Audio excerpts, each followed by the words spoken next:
Assalamualaikum warahmatullahi wabarakatuh. Ketemu lagi dengan channelnya Mas Sawi. Alhamdulillahirrahmanirrahim. Sobahul khair. Selamat pagi untuk semuanya. Alhamdulillah, biasanya saya itu membuat video di luar ataupun tentang Masjidil Haram atau tentang kondisi kota Mekah. Tetapi pada hari ini saya sengaja membuat video tentang pohon kurma. Kebetulan saya di halaman rumah ini mempunyai ada 10 pohon kurma yang jenisnya berbeda-beda, dan setelah saya lihat ternyata pohon kurma ini semuanya sudah waktunya berbunga seperti di atas ini. Langsung saja saya cek. Jadi biasanya pohon kurma ini tidak berbuah dengan bagus, tapi Masya Allah tahun ini kurma ini sangat bagus sekali, buahnya sangat bagus dan sangat banyak sekali. Dan seperti inilah ketika kurma itu berbunga. Nah, seperti ini adalah bunga kurma. Ini kurma ini tahun ini Masya Allah cukup banyak sekali. Ini beberapa tahun terakhir ini tidak berbunga kurma yang ini, dengan yang di sana itu yang besar itu tidak berbunga. Bahkan tahun ini bunganya cukup banyak dan besar-besar sekali. Masya Allah, tabarakallah. Oke, berhubung pohon kurma ini sudah berbunga, ini kesempatan bagus untuk saya, karena juga saya mempunyai pengalaman merawat pohon kurma, mulai dari pemupukan, pengairan atau perawatan lain-lainnya, sekaligus polinasinya atau mengawinkannya. Nanti saya akan membuat tutorial bagaimana cara mengawinkan pohon kurma yang benar dan sehingga akan menghasilkan buah yang maksimal, yang bagus. Itu seperti apa, nanti saya akan membuat tutorial atau memberikan contoh bagaimana mempolinasi pohon kurma yang benar dan baik. Oke, langsung saja saya akan menjelaskan proses polinasi pohon kurma atau buah kurma. Jadi sebelum kita polinasi pohon kurma, yang perlu kita perhatikan yang pertama kali yaitu harus kita bersihkan dulu duri-durinya, ataupun seperti ini daun-daunnya yang sekiranya menutupi seperti ini, kita kurangi dulu agar ketika kita polinasi atau ketika kita panen nanti untuk mempermudah prosesnya, sekaligus untuk agar ada cahaya yang bisa masuk ke bunga kurma betina ini. Oke, ini kurma betina ini tanda-tandanya kalau siap untuk dipolinasi seperti ini. Mereka sudah pecah seperti ini. Nah, ini sudah pecah seperti ini menunjukkan bahwa ini siap untuk dipolinasi. Dan jarak dari ketika setelah siap dipolinasi ini jangan terlalu lama, karena kalau terlalu lama ini nanti bisa kadaluarsa, nanti bisa nggak ada gunanya kita polinasi. Seharusnya secepat mungkin ketika bunga betina ini sudah pecah seperti ini, sesegera mungkin kita polinasi atau kita kawinkan atau kita serbui dengan serbuk sari bunga kurma bejantan. Oke, langsung saja kita praktekkan bagaimana cara polinasi. Tapi sebelumnya saya ingin menjelaskan bahwa saya polinasi ini bukan sekedar saya mencari konten, tidak, karena memang saya benar-benar mempunyai pengalaman dalam merawat pohon kurma lebih dari 5 tahun, dan saya juga pernah pernah gagal juga. Jadi saya ini dipercaya sama bos saya merawat 10 pohon kurma, walaupun keseluruhan saya tidak bisa menanganinya. Kemungkinan ketika mupuk juga saya carikan orang lain, tetapi semua dalam pengawasan saya. Dan pernah saya itu gagal ketika polinasi itu tidak sukses, artinya kurma itu buahnya jelek semuanya. Itulah yang membuat saya terus mencari informasi dan belajar bagaimana karakteristik pohon kurma, buah kurma itu, bagaimana proses polinasi yang baik dan yang benar. Dan alhamdulillah akhir-akhir ini ketika saya polinasi, karena saya sudah pengalaman, saya selalu hasilnya itu bagus terus. Oke, setelah duri-duri kita bersihkan, langsung saja kita praktekkan. Oke, sebelum kita praktekkan polinasi, apa yang perlu kita siapkan, yaitu pertama kali kita siapkan ini adalah jenis gunting yang nanti akan digunakan untuk memotong ujung dari bunga kurma betina ini. Kemudian pisau gergaji seperti ini, dan tidak lupa adalah ini adalah bunga jantannya kurma yang kita siapkan. Tentu saja harus ada serbuknya, harus dipastikan serbuknya itu ada. Setelah itu langsung kita praktekkan. Oke, jadi seperti ini proses polinasi pohon kurma itu. Yang pertama kali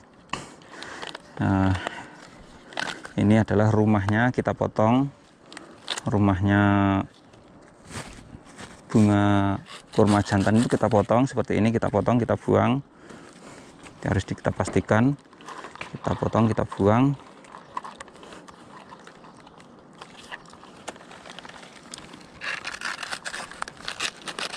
Nah, sampai ke bawah, kita memotongnya sampai ke bawah, sampai kelemahannya kelihatan itunya kurmanya itu. Kemudian yang kedua, proses polinasinya, ini ujungnya kita potong, ujungnya kita kurangi. Kenapa kita kurangi? Karena yang ujung ini besarnya tidak sama dengan yang tengah ini.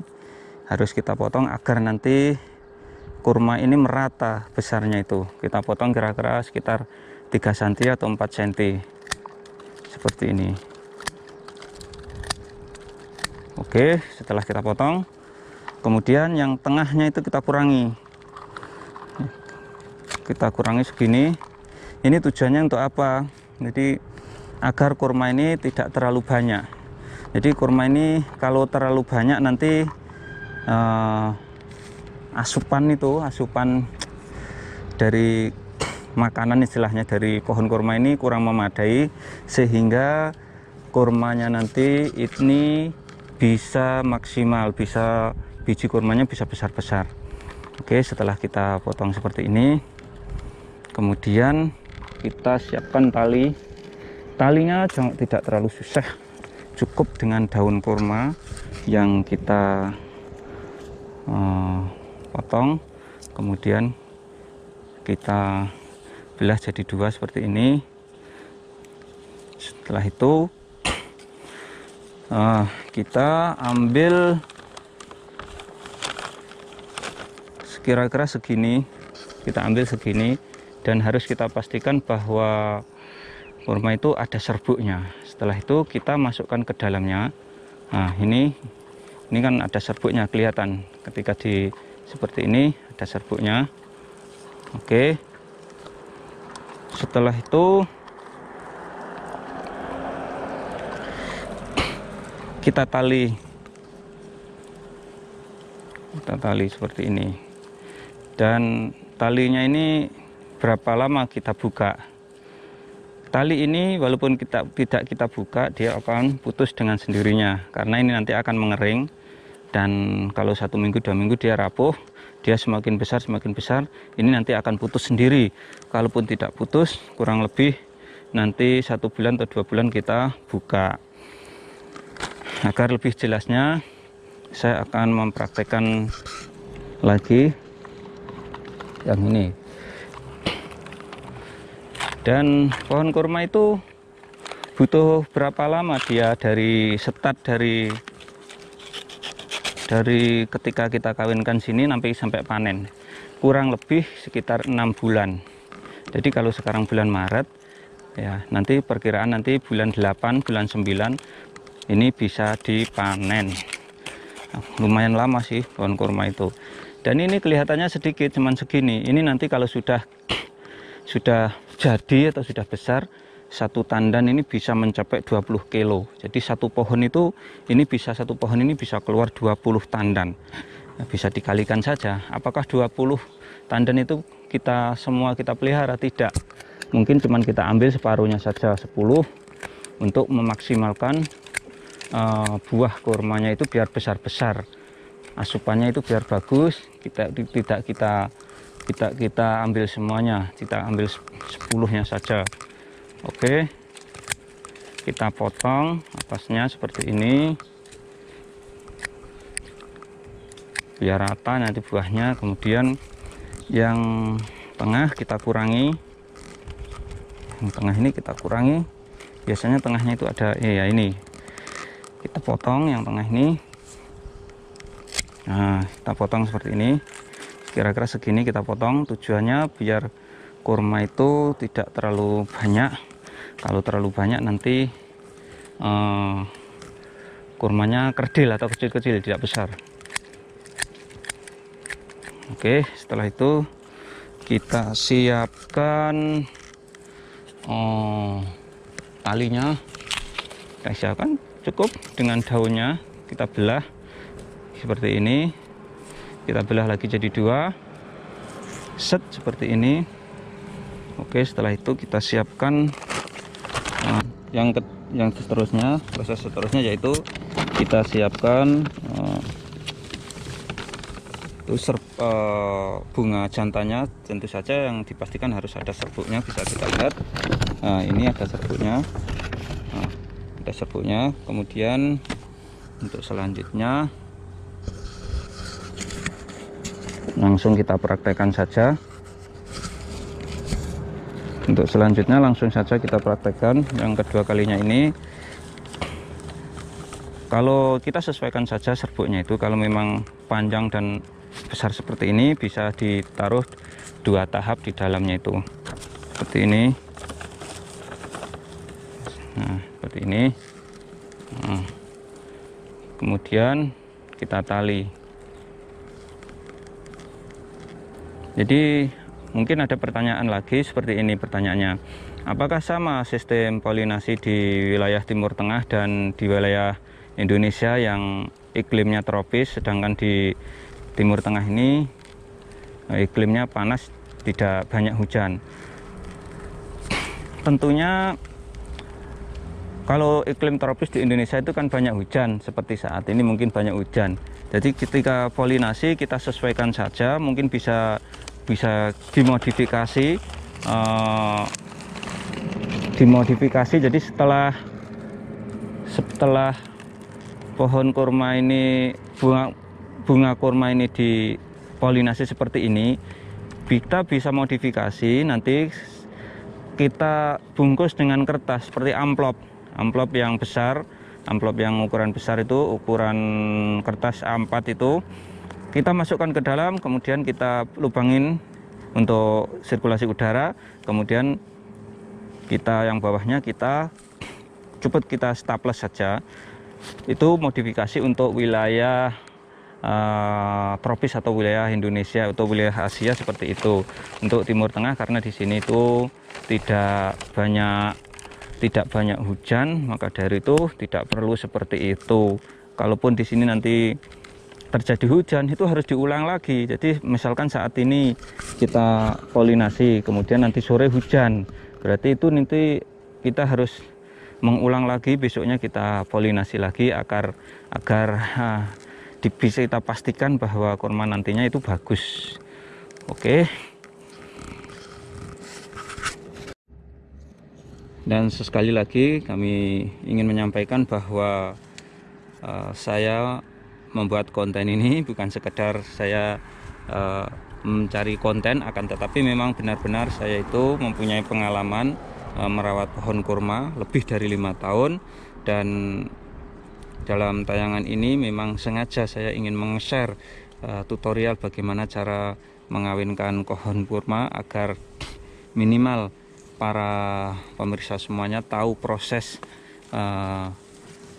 pohon kurma. Ternyata tidak sesederhana apa yang kita lihat seperti kita membeli kurma. Jadi ketika kita membeli kurma, oh kita ingat ternyata kurma itu prosesnya itu tidak mudah, yang butuh proses polinasi, perawatan dan lain-lain, mulai dari pemupukan, pengairan air, kemudian polinasi seperti ini agar kurma itu benar-benar bisa bagus hasilnya. Dan sekian tayangan kali ini tentang polinasi pohon kurma. Mudah-mudahan tayangan ini bisa memberikan wawasan dan manfaat untuk pemirsa semuanya. Sekian, assalamualaikum warahmatullahi wabarakatuh.